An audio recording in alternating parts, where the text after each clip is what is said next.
What does it mean to be a good leader?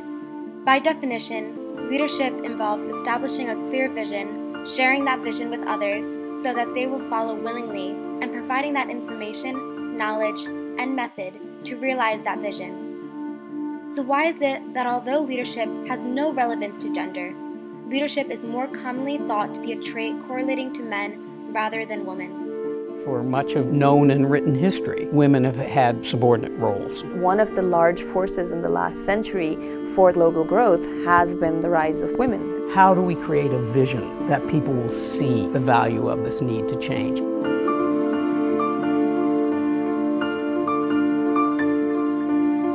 Globally, 96% of the health gap has been closed, 93% of the education gap, 60% of the economic participation gap, and only about 19% of the political gap. The gender roles of women and men in society. From birth, girls and boys, women and men are expected by society to play certain roles and behave in certain ways based on traditions, religion, and other beliefs. These behaviors are learned and shape the gender norms in a society.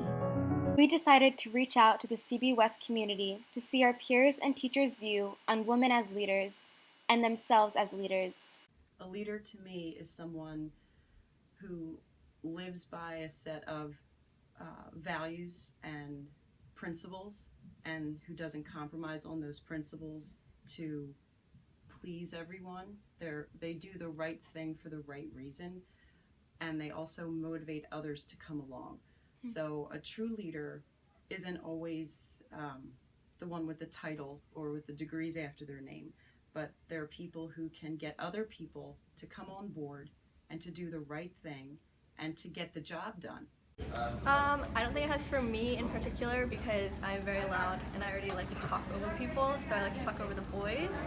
But maybe for other people, like they'll see men or like the boys in our class as predominantly louder, so they don't feel like they have to speak up. So someone that has a platform and spreads important and good information to that platform that they have the privilege of having. So I don't know.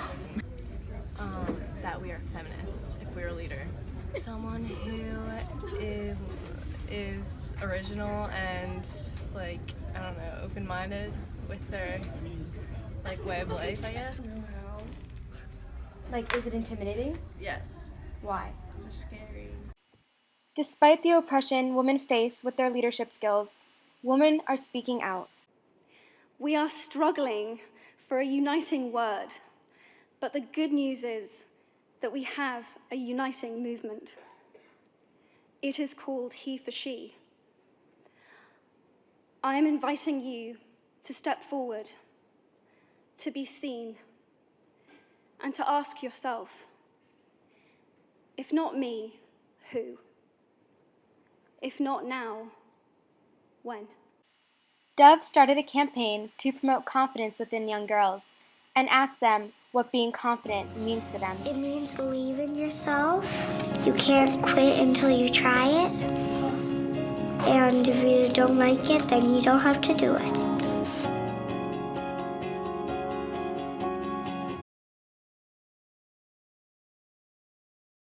We all need to contribute. Me, you, we. It is our duty.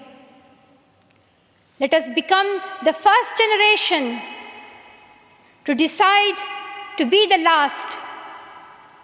Let us become the first generation that decides to be the last, that sees empty classrooms, lost childhoods, and wasted potentials. We need to teach younger girls to be just as confident as we strive to teach younger boys. We need to make education as accessible to girls as it is to boys. We need to let go of negative connotations around the word girl. We need to teach younger girls that being a leader is just as possible as it is for younger boys. Until complete equality is restored, we need to continue teaching generations to come the importance of women as leaders in society.